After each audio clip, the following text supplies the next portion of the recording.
రోజే mega parents teachers meeting. మా అమ్మని మా క్లాస్ టీచర్ గారి దగ్గరికి తీసుకెళ్తున్నాను. నేను ఎలా చదువుతున్నానా అని మా అమ్మ టీచర్ గారిని అడిగి తెలుసుకుంటున్నారు. వచ్చిన పేరెంట్స్ అందరినీ కూడా వాళ్ళ పిల్లలతో పాదాభివందనం చేయించారు. మా అమ్మకి నమస్కారం చేసినప్పుడు నాకు భలే సంతోషంగా అనిపించింది. మా హెచ్ఎం గారు మా అందరి చేత అమ్మకి వందనం ప్రతిజ్ఞ చేయించారు. ఇంకా గ్రామ పెద్దలు మా గురించి పేరెంట్స్ ని ఉద్దేశించి మాట్లాడారు. ఇంకా మేమంతా పాటలు పాడాము. యాంటీ డ్రగ్స్ గురించి, సైబర్ క్రైమ్ గురించి, పేరెంట్స్ మీటింగ్ సంబంధించి స్పీచ్ ఇచ్చాము. మా సోషల్ సార్ అయితే చదువు గొప్పతనం గురించి పాట కూడా పాడారు. ఇంకా వచ్చిన పేరెంట్స్ కూడా మా గురించి ఎన్నో విషయాలు మాట్లాడారు. మేము పాటలు పాడాము, డాన్సులు కూడా చేశాము.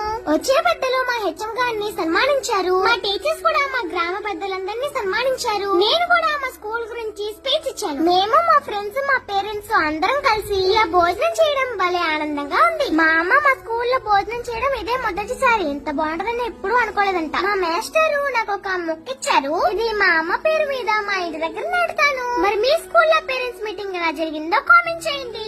సరేనా?